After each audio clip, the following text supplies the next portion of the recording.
Welcome to the Intuitive Rising podcast. I'm your host, Amy Brooks. Up until about 5 years ago, I was your average mom of three. It was after the sudden loss of my father that my life changed forever and the rising within me began. Since then, I've embraced my gifts and have stepped into my role as an evidential psychic medium, past life reader, higher self mentor, holy fire Reiki practitioner, and published author. In this podcast, we will talk all things spiritual and healing through a very grounded and relatable approach. I hope you'll continue to join me each week, remembering who you always were as we rise together. Hello, everyone. Welcome back to the Intuitive Rising podcast. I am your host, Amy Brooks. So glad that you're here with me, taking time out of your busy lives to listen. I know a lot of you tell me that you're listening when you're driving to and from work, or when you're on your lunch hour, or when you are doing housework, or maybe when you're exercising, and I just can't thank you enough. I appreciate you all so very much. If you have not already left a review on wherever it is that you're listening to this podcast from, then if you would, I would be so appreciative. This helps more people find me. This helps the ripple effect. I'm all about the ripple effect lately. I've been reflecting and thinking about that a lot. What my personal ripple effect is. We all have a ripple effect, right? And we can choose what that is, and we can choose how we make other people feel and our general energy about things and life. And, you know, what is your mission? That's what's coming through in this moment. What is it that brings you the most fulfillment? What is it that you feel naturally drawn to and interested in? What's your legacy? What do you want your legacy to be? That's your ripple effect. Never too late to begin intentionally working at your ripple effect.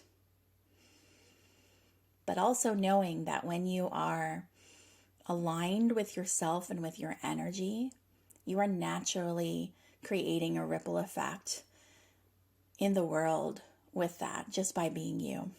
Everybody in this world is a key player. We are all interconnected. Okay, that was a mini channel from Spirit to get us started today. I want to come on today and talk about some frequently asked questions, and really from the lens of like what to expect from a reading. Okay, so this idea for this episode came about through a client and friend. And so this client has had multiple readings with me. She usually comes like maybe once, twice a year, has referred me so many times. I've worked with so many, friends and family members of hers. And she was sharing with me last night, actually, that I don't remember where she was, but I feel like she was having some sort of service done, whether it was her hair or waxing her nails or something, right? Like she was doing something like that. And I don't know how the conversation started between her and the person that was providing this service for her. But they ended up talking about grief and mediumship and things like that. And so my client had shared about her experiences with me. This client I'm referring to just had a reading with me a few days ago as well, so it was fresh in her mind. And so they began talking about me and mediumship in general. And my client had said she could feel kind of the interest from the other person, but also the hesitation from the other person. And there was questions like, well, how does she do that virtually? And how did you feel? And how do you know what's going to come through is okay and you're ready for it? And all of these kind of questions. And so I was so grateful that my client shared these things with me, because as soon as she was sharing the story with me, I thought, you know what? I need to create a podcast episode where I talk about these things.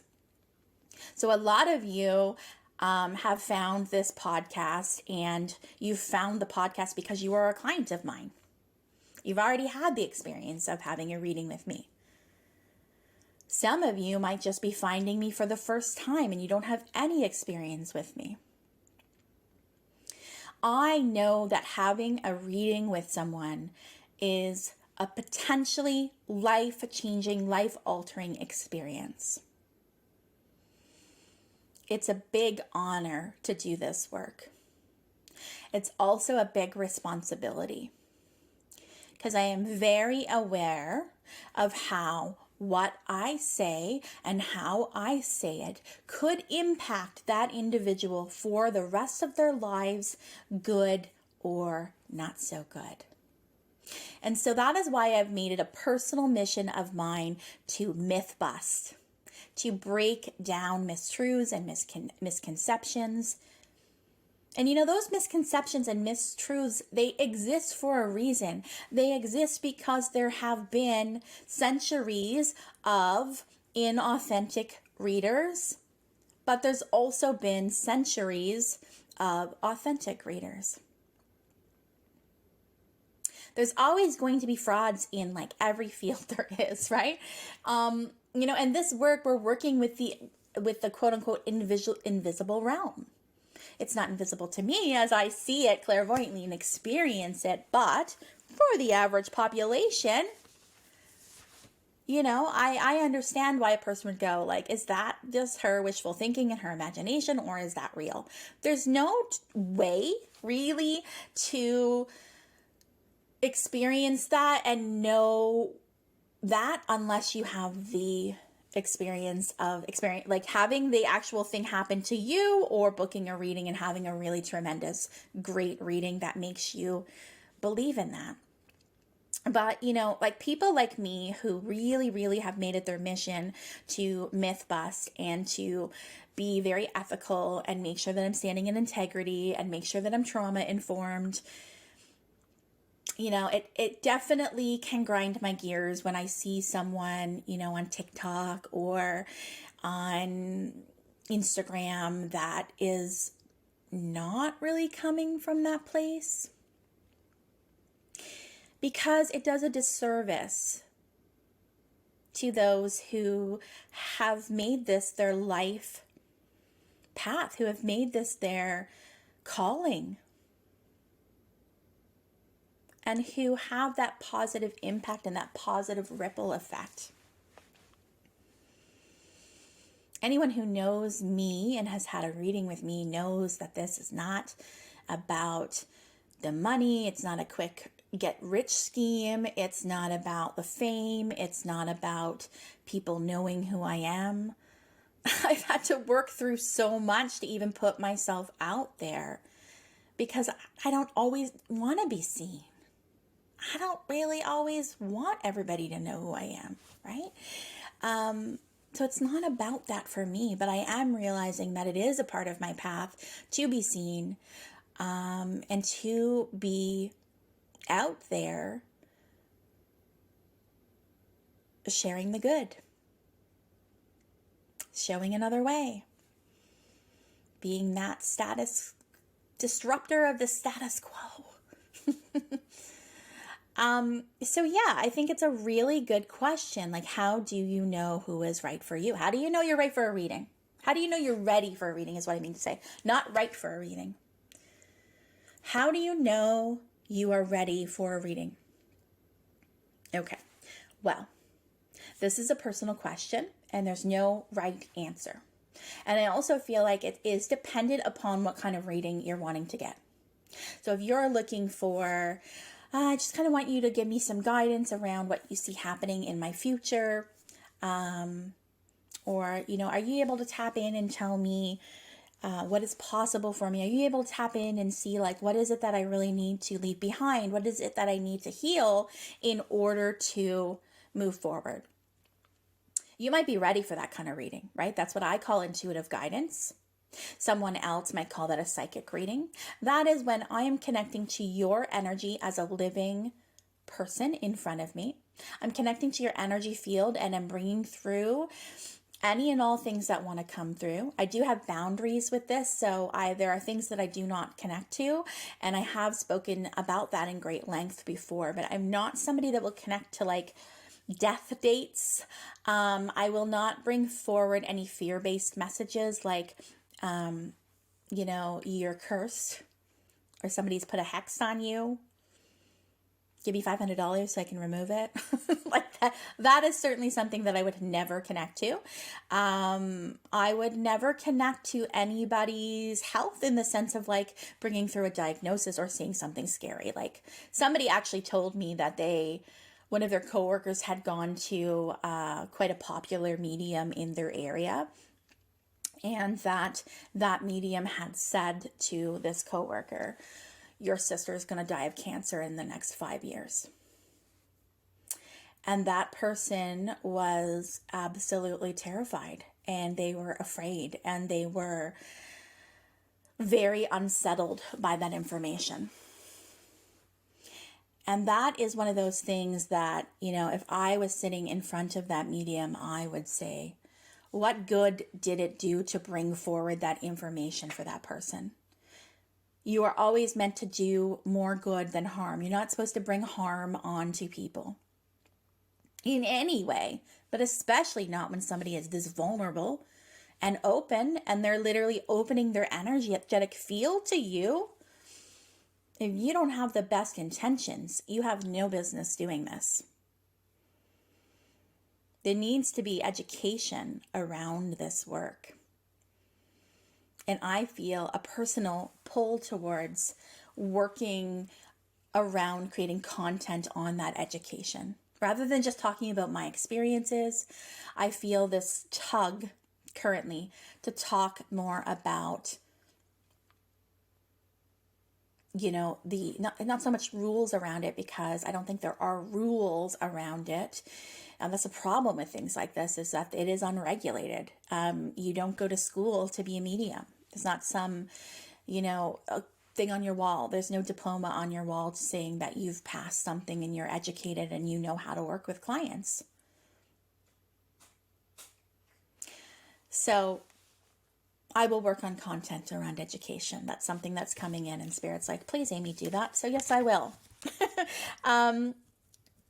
But, that's intuitive guidance. So somebody might be more ready for that information right off the get-go. And I certainly have seen that kind of evolution with some of my clients, where they start off with like, I'm going to do like a 1-card reading. Okay, which is like my shortest offering. And so it's like, I'm just going to test the waters and see how it goes. And then, they will have a good experience with that. And they'll go, okay, I think I'm ready to dive into my past lives. And then we'll do a past life reading. And then they're like, okay, I think I'm ready to do intuitive guidance. And they do. And then they'll do mediumship. Because mediumship is one of those things that I really feel you have to be ready for. Because mediumship is connecting to a loved one in spirit, somebody who is no longer living, who has passed from this world and is in the spirit realm. And there's a lot to unpack with that. There are a lot of belief systems that people have about what happens when someone dies, all the way from that's the end, that's nothing, there's nothing beyond that, it's just the end, lights out, to God and heaven and the angels and all those things and everything in between. So to sign up for mediumship, I feel like you have to be really clear that you are open and curious and emotionally ready. Because when you're talking about connecting to someone's loved one, there's obviously love there, there's feelings, there's grief, deep, deep, deep grief. And you don't play around with that, right? You don't play around with that. So it's important, I feel like, if you are wanting a mediumship reading, number one, there is no set time limit. Some mediums will say, I think you should wait 6 months before, like after that person passes, until you come and see me. For me, I don't have that stipulation, and that is because that's not my experience. I think it's very personal. Now, if you know my story, you know that I connected to my dad when he was on life support, and he technically was still living, right? But yet he communicated with me. I've communicated for multiple spirits of friends and family members who were sitting, at the hospital bedside with their grandmother or what have you, and they have come through energetically to me even before they've passed. Right? So it's not about timing of when I'm ready or when the spirit person is ready. It's when you are ready. When are you ready? That might be a week after they pass. That might be 6 months. That might be 5 years. You need to make sure that you are ready for the experience. That's number one. Number two, you need to weed out who is going to do this for you.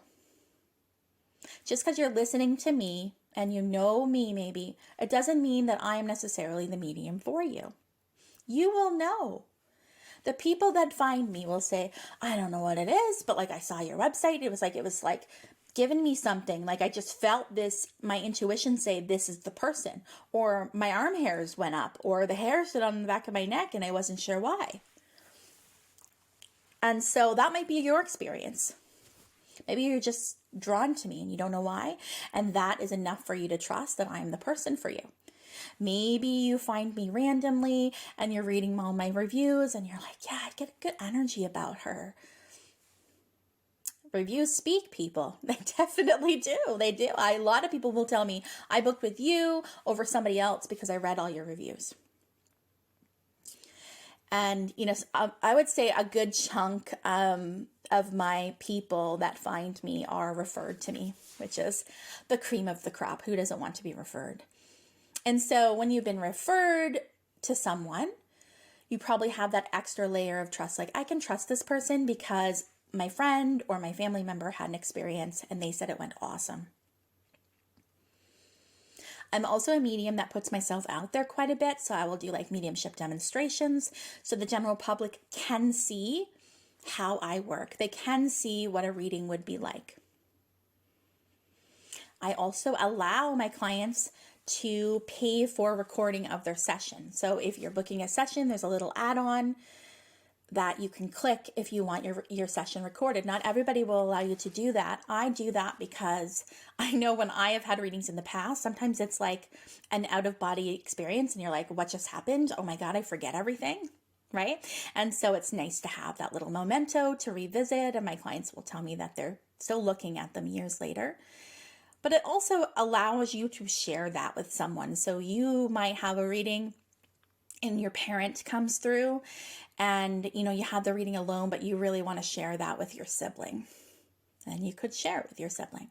I'm very open to being seen and having things shared, because that's what this is all about. It's all about the ripple effect, right? So how do you know what to expect from a reading? Well, like I said, I think it's important for you to choose a medium that you are drawn to or has come recommended to you, or you just get a really good vibe from. Read people's reviews. Go on their social media if they have them. Go check them out. See if they're on YouTube. See if they have a LinkedIn page. See if they have a blog, right? Like, just give them a Google and see what comes up. Most working mediums do have things out there, right? Like, they've put their work out in the public so you can get a good sense.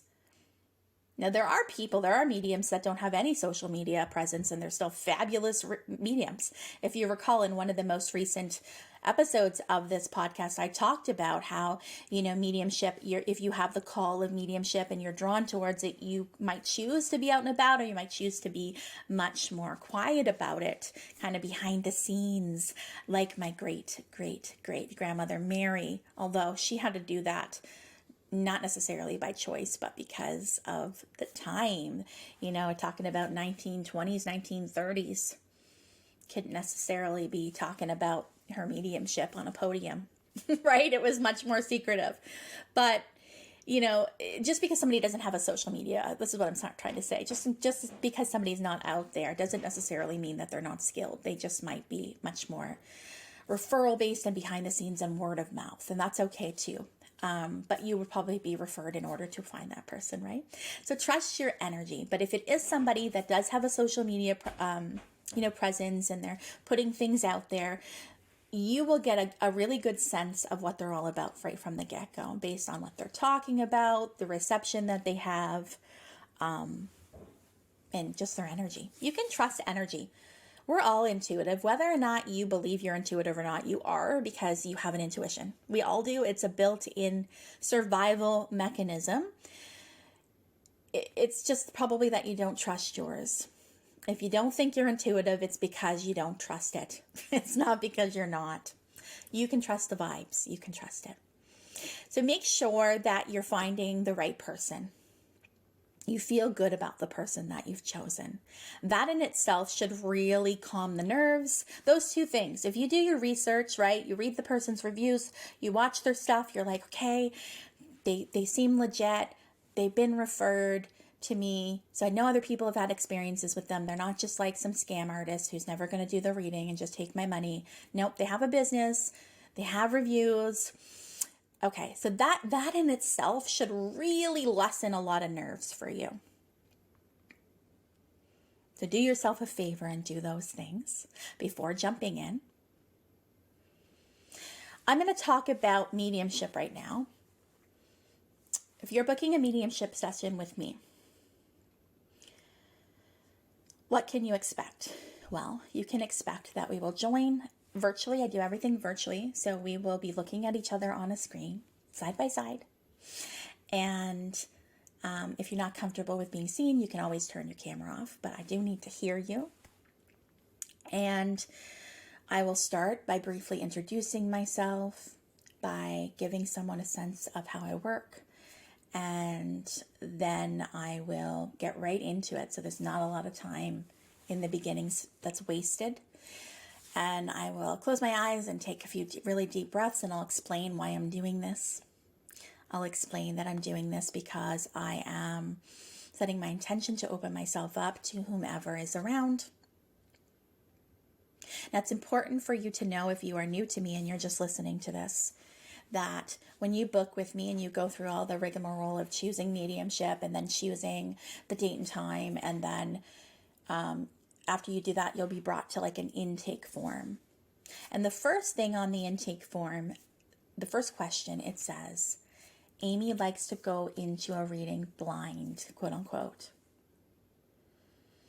If you would like to leave, a general comment or a question in here, you may, but that you don't need to, kind of fill in the blanks. You don't need to give me a ton of information right off the get-go. And I'll tell you why I do that. I do that not for me. I do that for you, the client, because if you leave that section in blank, and then I connect to you and we're chatting, getting to know each other, and I set this intention, okay, so I'm here to connect to your loved ones in spirit. I've asked you to set your intention beforehand with who you're hoping to come through.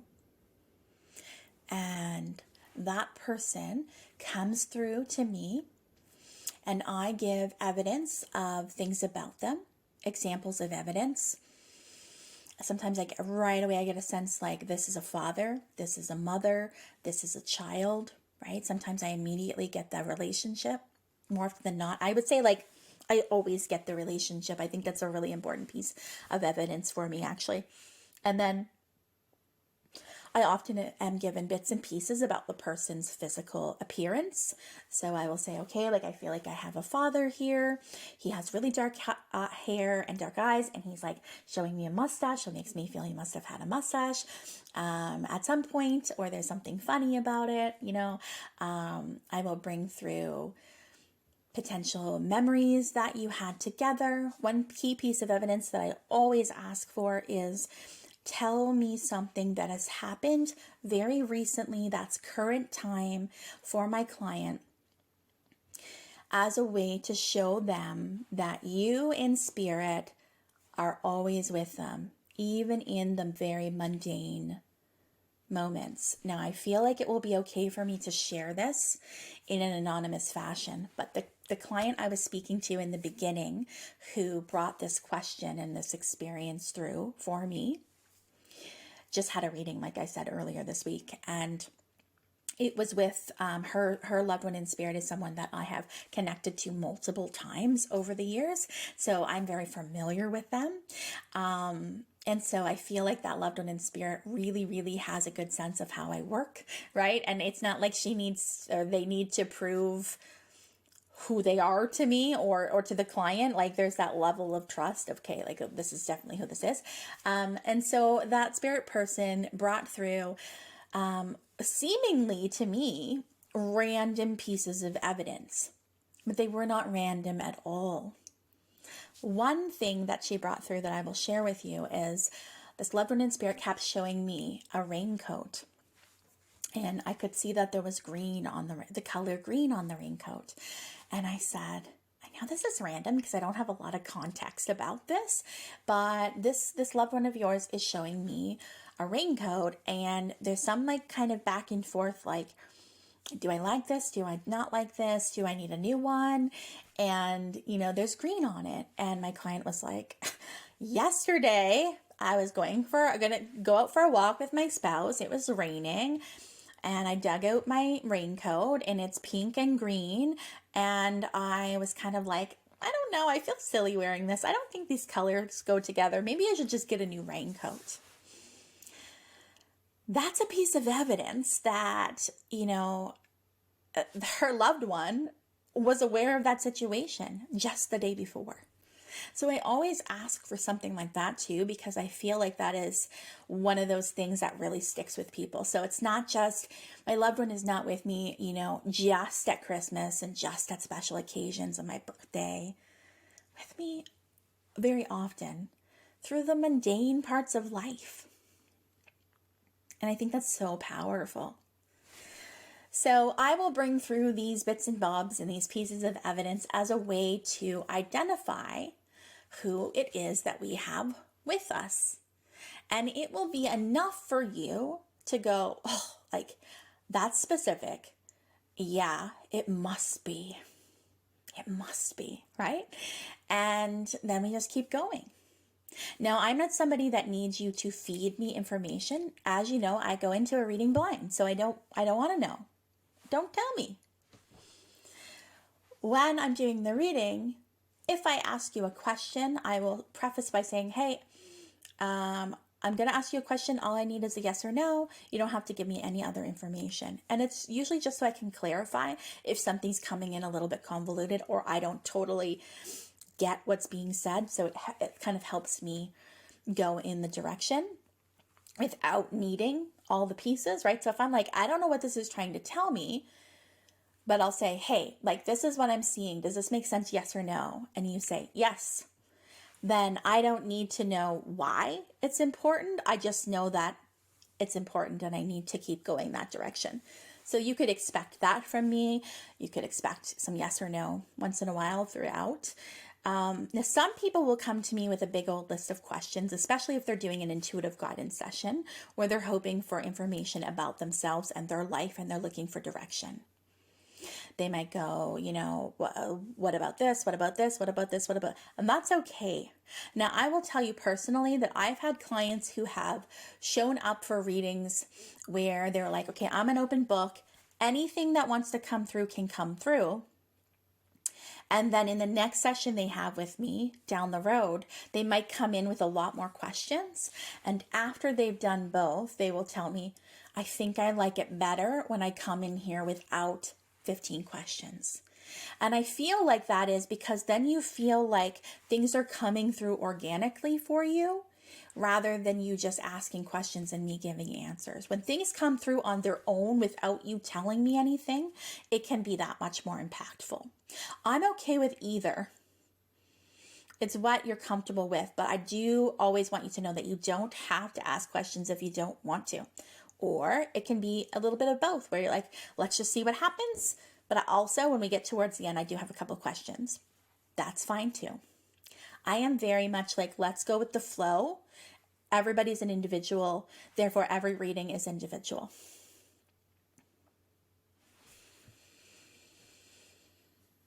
So something that I hear often a question that I received is, what happens if no one shows up for me? Like, what happens if I book a reading with you for mediumship and it's crickets and there's nobody else, there's nobody in the spirit world that will come through for me? And I understand that that is a valid question. And I understand actually from people that have had readings with me that they had that worry because they've had a reading where they've gone and the person's like, I'm sorry, I can't, there's nobody here for you in spirit. Now for me, I don't get that because I have never done a reading where somebody hasn't come through in spirit. Somebody will come through for you in spirit. Like, I can go on record and say that. Somebody will. If you're setting your intention that you want to connect to a certain somebody, 90% of the time they will come through on their own without being asked. You know, and that's thousands of readings over the last 5 years that I've had that experience. 90% of those thousands of readings over the last 5 years, the person you are hoping for comes through on their own without you asking for them. That's to show you that when you think of them, their energy comes to you. You set the intention, I want to connect to my grandpa. And then I'm like, Grandpa here, he's a veteran. He's smoking a cigar. He's referring to this. He's talking about this. Like, all these specific things come through and you become like, you're going to be like, oh my God. Right? And that's what I love to see. I want to rock your world in a good way. I don't want you to leave here fearful, but I want you to leave the reading going, oh my God, I have to like rethink my whole view of life in a good way. That's good. I'm here to expand your consciousness, right? I'm here to get you to think. I'm here to show you that you're so loved and supported, more so than you could ever imagine.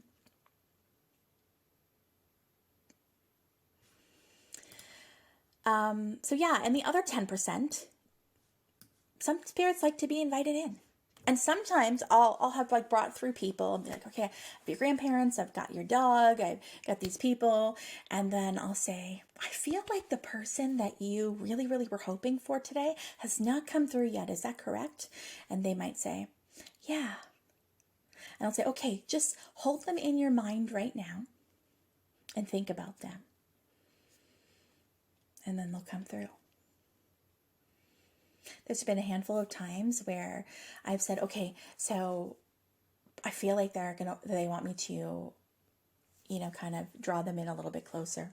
Can I just have their first name? And they'll say, it's Jamie, for instance. I'll say, okay, Jamie, come forward for my client. They're really hoping to connect to you today and hear from you today. And then Jamie comes through. So it just, and often when there's certain spirit personalities that are like that, it makes sense because that's how they may have been in life, right? Like, spirit keeps their personality. How else would they identify themselves if they didn't come through as you knew them? So you don't need to worry about that. I aim to make you happy. My biggest aim is to make you feel loved and seen and supported and to expand your consciousness. And I also aim to have you leave me with more answers than questions. I incorporate a lot of kind of coaching and intuitive development in my readings. So I bring through all that stuff. I bring through the guidance. I bring through the evidence. And I also tell you how you can connect to this person too. What you can do to practice that intuitive muscle. What will work best for you? How will that spirit person, how will Jamie come through to you? What sign are they going to give you? I incorporate those things as well. I do not need to, like I said, I don't need to know who you want to connect to in the beginning. So I absolutely do not need any personal effects of the spirit person. I do not need a photo of the spirit person. I don't need any of that. There's something that I do called a pre-recorded reading. Okay. And so what that means, this is one option. You can do it live with me where we're sitting together live time in front of the screen talking to each other, or you can purchase a pre-recorded reading, which a lot of my international clients will use because of the time difference. And one example is coming to my mind where I did a pre-recorded mediumship reading. And so that means that one, I have no information going in, right? Because I say leave it blank. Don't tell me. No information going in about who they want. I don't know who they are. Sometimes people even leave like pseudonyms. They won't even put their like actual name in the intake form. I don't care. It doesn't matter to me. It really doesn't. And I know the way they do this. They do this because they don't know me and they're not sure if they can trust me, and they don't want me to have the option of Googling them ahead of time. And that's okay. That's not offensive to me at all. I know why people do things like that. But this one example is somebody booked a mediumship session pre-recorded, so they're not with me. I do it on my own time. I do it just like I'm doing this podcast where I'm talking to my screen alone, but I'm channeling. So I start the reading the exact same way. I take a few deep breaths. I set my intention to connect to so-and-so's loved ones that are in spirit. And then I just start relaying. I talk and I tell you through the screen everything that's coming in, every piece of evidence that's coming in. So I did this, and I do this all the time, very often. But in this one example I'm thinking of, I did that, brought through a bunch of stuff. And towards the end, I was like, I feel like I have a little boy here. And I was like, two little boys, actually. So I feel like they may be two little boys in spirit. And I said, for whatever reason, I feel like they want me to connect with you further to have them come through. And so that was after, bringing through all kinds of other people and bringing through a bunch of information. It was just like this last piece that came in. So I sent it off to her. Didn't know where she was in the world, nothing. Sent it off to her, but she responded and she was like, yep, everything validated. And like at the very end, when you talked about two little boys, those are the two spirit people that I'm most hoping that you would have connected to. And so you touched on them, but you didn't fully dive in there. And I said, I feel like that happened because they wanted us to connect further. And not in the sense of like, I need you to pay more money and buy another reading. It was more in the sense like, I feel like they wanted, like in hindsight, I can see the spirit people did that way so that we could kind of build a little bit of trust between the two of us, because this person was already highly skeptical, okay? And kind of like, I'm not fully trusting of this. Like, I know everything's come in and all of that makes sense, but I have my doubts, which is okay, by the way, to have doubts. It's completely okay. Healthy skepticism is really, really normal. And so I said to her, okay, this is what I'll do. You give me a little bit of time, because I was, kind of busy with one-on-one clients and things. And I said, in the next month, I will reconnect for you without her being there. Like I do another reading where I'm pre-recording it and sending it to her in an email.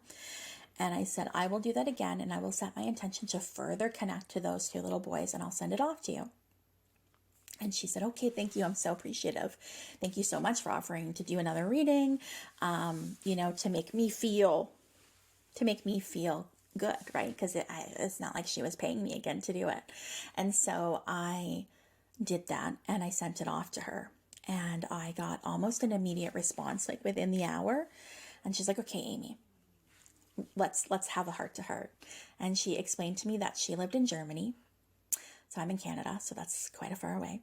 That she used not her real name on the intake form, and that she was very skeptical and she was very reserved, and that she was hoping that I connect to a baby that she had lost during pregnancy, which was one of those little boys, and to her baby brother who had passed when he was quite young.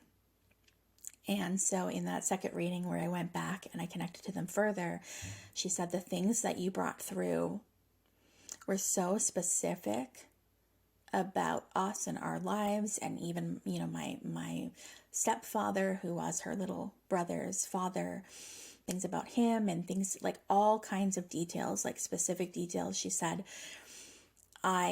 you are absolutely doing this for the right reasons, and you just wanted me you wanted me to heal. You wanted me to have this experience. And it wasn't just about,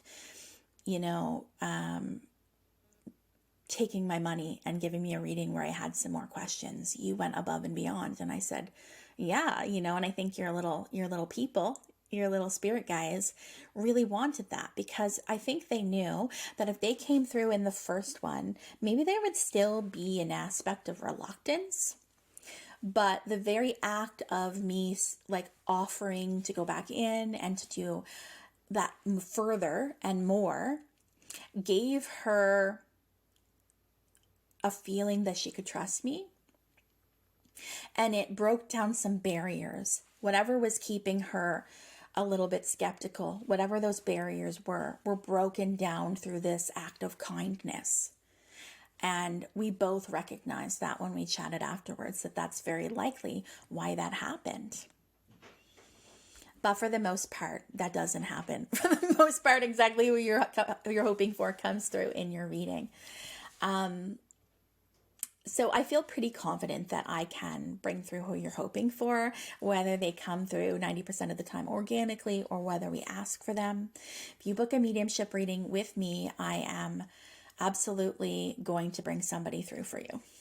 Absolutely. And it's really normal to feel nervous. But like I said, if you're doing your research ahead of time on the medium, you're getting a good feel, you're seeing how they work, you're reading their testimonials, you should feel a little bit more comfortable about that. And if you know that the person you're choosing to do this work for you is not fear-based, is not going to bring through scary things, it's not going to tell you when you're going to die or when somebody else is going to die, then that also will help with nerves.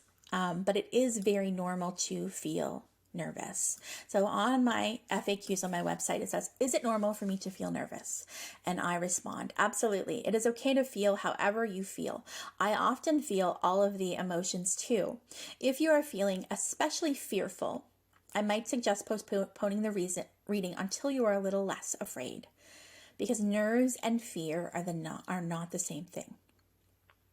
So if you're just kind of like nervous excitement and you have a lot of expectations and you're kind of naturally a little bit skeptical, but you're open and you're curious, we'll have no trouble. There's been one experience in 5 years where the person that I was connecting for a mediumship reading was terrified. And I could feel it as soon as I connected. I'm like, oh my God, this person is terrified. It's not nerves, it's fear. And so I said that to them. I said, are you really scared right now? And they said, yes. And I said, what is it that's causing you so much fear? Like, what can I do to help with this? And so we did some breath work. We did some, deep breathing and things like that. And she had some questions for me, and I answered them for her honestly, just fears and apprehensions that she had. And she ended up telling me that the fear was coming from a religious kind of belief. And that's what was making her scared. But she also was curious and wanted to be here and wanted the information. And so we were able to kind of work through that in the moment. And that's what I mean by every session is individual, because every person that books is an individual. I will work with you where you're at. I will work with you where you are at. So that's what you can expect from a reading. If you're looking for intuitive guidance, I'm going to tap into your energy field as a living, breathing person. And I always ask you to set your intention. So if there's a certain area of life that you're hoping for guidance, like it might be around your marriage, might be around your job, you don't have to tell me those things. Just think about them before our session, and then allow that guidance to come through. And almost every time it comes through, totally organic. I'll say, okay, I feel like what I'm hearing is you're trying to weigh a decision around a relationship. And the person will go, uh-huh. And then I'll keep going and going and going. It's called building the power. When I'm bringing in that evidence, it's how I build that power, raise the vibration so I meet spirit where they're at. So yeah, if you're doing intuitive guidance and connecting to you as a living person around guidance or healing or whatever it is that you need to know. There's been a couple times that I have been doing intuitive guidance. In fact, this has happened twice this week. So it happens sometimes where I was doing intuitive guidance readings for people. So they were and funny enough, they were both wanting guidance around relationship. And I didn't know that ahead of time, but I knew it as soon as I connected to their energy. And in both of those readings, I sensed that there were children in spirit for them. And so I tactfully brought that up. And that was the case. And, actually those children in spirit were connected to the relationship issue or question as well. So they were connected, which is why I would have tapped into that information. Now, it's important for you to know that if I'm doing an intuitive guidance session for you, I know that means that you didn't sign up for mediumship, right? So it's important that I always ask your permission. So if I'm doing a session like that, that's not mediumship, and I perceive a spirit person coming in that wants to be heard and wants to help you in the moment, I will always ask your permission. So what happened this week was I said to these people, 2 separate clients, 2 separate readings, okay, I feel as if I have that little one with me in spirit. Is it okay if I proceed? Is it okay if I connect to them a little bit more fully so that they can bring through a message for you or evidence for you? And they both said, oh my goodness, yes, please. They were open to it. If they had said, no, I'm not ready for that, or I'm not comfortable with that, then I would have not proceeded with that connection. But at the end of a reading, it always makes sense of why that happens if it does happen. But please know, if that was to ever happen in your intuitive guidance session, that I would always ask your permission. It's really important that a medium or a psychic has their client's permission to tap into their energy field or to their loved ones in spirit. So you could expect an hour or more, depending on which session you chose, of evidence and guidance and loving messages with someone who has your best interest at heart, who is trauma informed, who is working for your highest and best good, who is not fear-based, and is doing this for your healing. And you could expect evidence, specific evidence, to come through about any and all things, whether it is about your current life, your current situation, and where you need guidance, or whether it's connecting to somebody that you love who has passed away. You could expect evidence. That is why I call myself an evidential psychic medium. That is the bread and butter of my work, is evidence. So if you're somebody that needs that evidence, and most people are, you will get it. You will get it. You can expect to feel lighter. You can expect to feel expansive. You can expect to feel an emotional release. You can expect to feel comforted and loved and connected. Now, right after your reading, after you have a reading with me, what do I suggest you should do? Some things that you could do after your reading is to journal, take some notes, write about how you're feeling. Maybe write out some key messages or themes that have come forward for you in that reading. And after that, pay close attention to what kind of things that are going on. Maybe little spirit signs or little intuitive feelings. Your connection after a reading is probably going to feel a little bit deeper. So you might begin to perceive and notice things that you otherwise may have not before the reading. All of a sudden you might be like, yeah, I definitely sense that person's presence. Or, oh, they told me that that was going to happen, or that was a way that they showed up for me, and that was a spirit sign. And now I'm seeing it all the time. Those are some things that you can do after a reading. To recap, some things to do before a reading. Assuming that you've done your research, you've booked with the person that you feel most comfortable with. You set your intentions. Who and what is it that you're hoping to come through? If it's mediumship, you will write down or even think, in your mind of who it is that you're hoping that will come through in your reading. You can talk to them in the days leading up. If you're doing more of a psychic kind of reading, you could write down, okay, I'm hoping for guidance around my marriage and what I should do. What's in my highest and best good around my marriage? That would be your intention for that. So you can set your intention. Some people like to, light a candle.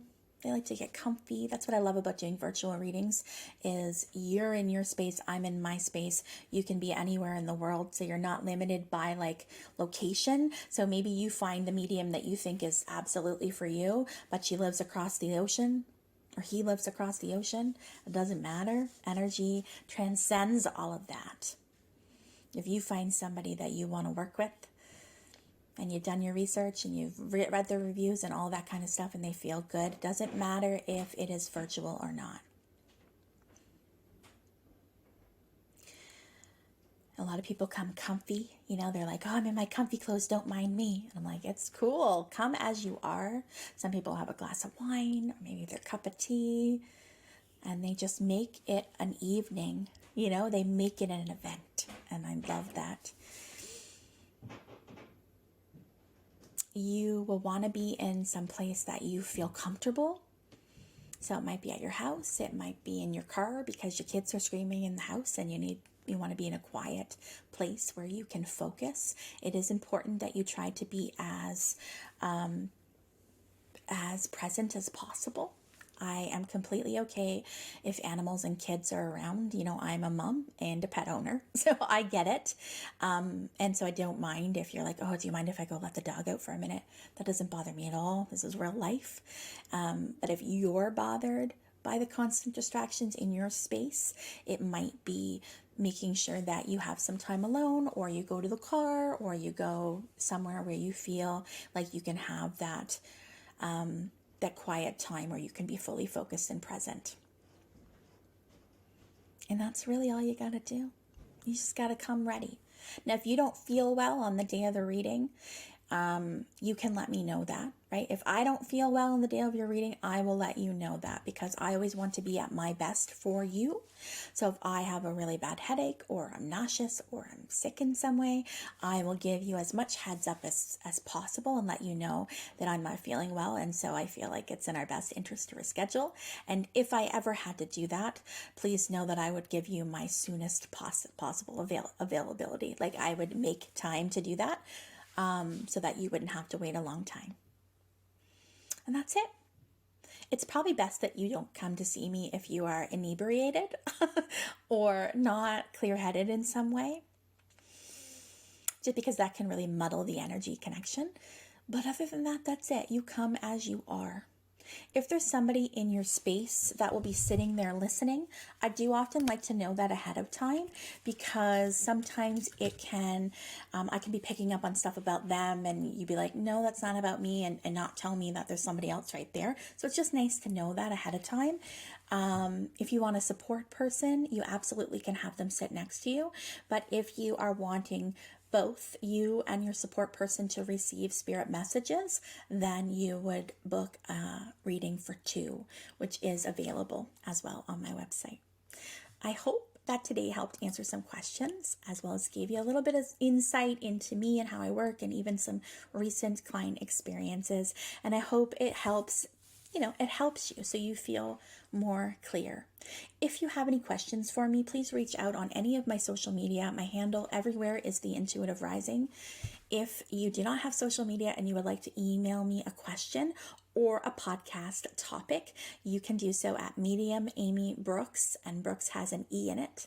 So BROOKES at iCloud.com. Thank you very much. Have a good one. I'll see you next time. Thank you for joining me for another episode of the Intuitive Rising podcast. If you would like to continue the chats and join a group of like-minded souls on their own spiritual journey, please request to join the Intuitive Rising community over on Facebook. All are welcome. If you enjoy this podcast, please consider giving it a 5-star rating. If you'd like to connect with me directly, please visit my website at theintuitiverising.com.